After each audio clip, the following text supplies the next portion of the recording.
तो नाज़रीन, कश्मीर न्यूज़ में अब वक्त हो गया है हमारी खुसूसी पेशकश डुग्गर खबरों का। तो आइए देखते हैं जम्मू की खास खबरें।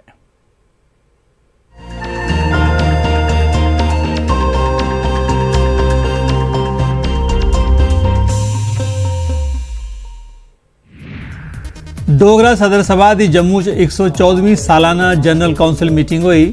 मीटिंग की सभा का ब्रोशर ते सभा के योगदान बारे एक दस्तावेजी फिल्म रिलीज़ की गई। फिल्म डोगरा सदर सभा की 1904 होई दी स्थापना थमां हुणे तक दी उपलब्धियों बारे जानकारी दी गई। अंडमान निकोबार के साबका गवर्नर जनरल भुपिंदर सिंह कार्यक्रम में मुख्य परौने है। इस मौके डुग्गर प्रदेश के बहादुर शहीदें के परिवार वालें गी ते रियासत के योग्य क्रिकेट खिडारियों की सम्मानित किया गया। इसके अलावा लोक गीत कार्यक्रम भी प्रस्तुत किया गया। इस मौके साबका DG police MM Khajuria, Jammu university के साबका vice chancellor professor RD Sharma, मशहूर समाजी कारकुन ते पत्रकार सुहेल काजमी ते होर मन्ने परमन्ने दे लोग भी मौजूद है। सभा के प्रधान गुलचैन सिंह चाड़क होरें सभा का रेजोल्यूशन पढ़िया। इस रियासती ते केंद्र की सरकारें उपर जोर दिता गया जो डुग्गर प्रदेश करने भेदभाव वाला रौं बरतना त्यागी देन। मुझे आज बहुत खुशी है कि सारा समूचा डोगरा समाज गुलदस्ता पूरा हिंदू मुसलमान सिख ईसाइयों का आज यहाँ वो 114वें अजलास में शामिल हो रहे हैं। उसमें हिंदू हैं, मुसलमान हैं, सिख हैं, ईसाई हैं। इनकी सबसे बड़ी पुरानी संस्था डोगरा सदर सभा जम्मू कश्मीर है। ये आज से 114 साल पहले हमारे बुज़ुर्गों ने इसकी बुनियाद रखी थी।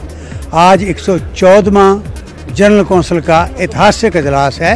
और आज देखिए कि रियासत का कोई भी ऐसा डोगरा नहीं जो प्रोमीनेंट है वो इतने नहीं है। और इस फंक्शन का इंपॉर्टेंस ये है कि जिहड़ियां साडे सोल्जर्स शहीद हो गए उन्होंने 11 लेडीज़ को सम्मानित किया गया इत्थे। और नाल तुसीं देखो जिहड़े लोगों ने अपनी अपनी फील्ड एक्सेल किया, नाम कमाया, स्टेट का नाम कमाया, उन्हें भी अज इत्थे सम्मानित किया। मैं समझदा डोगरा सदर सभा की एक बड़ी अपनी एक आइडेंटिटी है, एक बड़ा वजूद है और बड़ा एक काम करने का जज्बा है जिहड़ा सारे लोगों को बगैर मजहब मिलत जोड़ी के रखता है। नवंबर के पहले हफ्ते दौरान होई दी बर्फबारी कन्ने भद्रवाह च स्याल तौले आई गया। सगुआं लोग भी चानचक ठंडू के लपेट च आई गए। ना तो वो ठंड ताई दिमागी तौर पर तैयार है तो ना गए उन्हें जरूरी तैयारी की दी ही। धुप निकलने के बावजूद सोमवार की परतिए बर्फ पौने करी भद्रवाह वादी सर्दी की लहर की चपेट च है। पारा कई डिग्री हेठ चली गया है। आशापति, कैलाश, छतरगला, पदरी, शंखपदरी ते स्योजधार बर्फू कने लदोए दिन। मौसम विभाग ने 12 नवंबर शाह चनाह वैली च बर्फ पौने की भविष्यवाणी की है। बच्चे बुजुर्ग बीमार भई रहे और गवर्नमेंट इस पर ध्यान लोड़े दी तरह कि होना ना एड़ी कैडून ना एड़ी केरोसिन ऑयल है और इस पर तवज्जो लोड़े दी तरी गवर्नर इसकी अपील है। इतने लोग के जेडी बुखारी पालने लगे लोग इस फेरे जो इस फेरे तो लेकर अरेंजमेंट बने लोगों का। तो वहाँ रिक्वेस्ट करता फॉरेस्ट डिपार्टमेंट की कम से कम लकड़ी लोगों फॉरेस्ट में जे या कोई डिपोन पर लकड़ी अरेंजमेंट करो लोग। जिस हिसाब की ठंड है तो ये लगता है कि इस साल बर्फ बड़ी पौनी है तो बड़ा ठंडा सीजन होना है।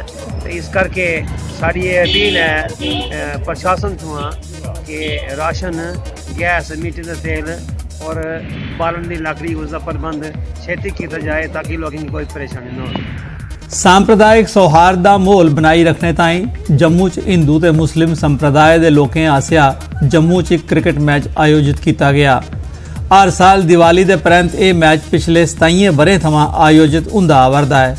मैच दोनों संप्रदायों के खिडारी खेल भावना तहत हिस्सा लैंदे हैं।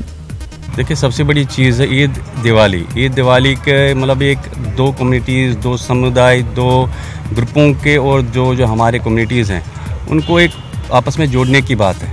ये जो त्यौहार हमारे होते हैं ये जोड़ते हैं। जो अभी माहौल चल रहा है हमारे स्टेट में उसको मद्देनज़र देख के ये पिछले 7 साल से कर रहे हैं। ये गिल साहब की वो कोऑर्डिनेटर हमेशा रहते हैं इसके। पुलिस दे कारा, गुंदोह ते गौड़ी इलाके की सड़कों पर ट्रैफिक जैम लगने कन्ने लोग खास करिए रोज़ाना आने जाने वाले मुसाफिर बड़े परेशान हैं। एक तो ट्रैफिक जैम, दूए ओवरलोडिंग, मुकर्ररा किराए थमां मता किराया वसूलना ते रैश ड्राइविंग ने लोगों का जीना मुश्किल करी ओड़े दा है। ट्रैफिक पुलिस का अमला खामोश तमाशबीन बनया रहिंदा है। IG ट्रैफिक ने किश्तवाड़, भद्रवाह ते ठाठरी का दौरा किया, लेकिन भलेसगी नज़रअंदाज किया।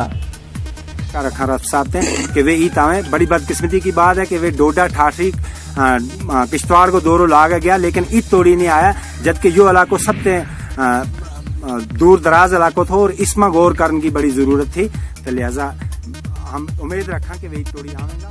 अगर IG साहब साडे इलाके विच आए होंदे, उन्होंने साडे इलाके दा नक्शा जिहड़ा जोग्राफिकली नक्शा देखिया हुंदा, तो उन्होंने पता लगता कि इत्थे पहाड़ी इलाके विच कितना जरूरी है ट्रैफिक का काम, या इन गड्डियां उपर कंट्रोल करना कितना जरूरी है। क्योंकि एक तो साडियां रोडां जिहड़ियां ओह सिंगल हैं, डबल रोड नहीं है, दूजे गड्डियां बड़ियां हैं, तीजे मसला यह है कि जेहड़ी ट्रैफिक है, ट्रैफिक जिहड़ी है वो खास तवज्जो नहीं गड्डियां उपर दे रही, ओवरलोडिंग बहुत ज्यादा होती है।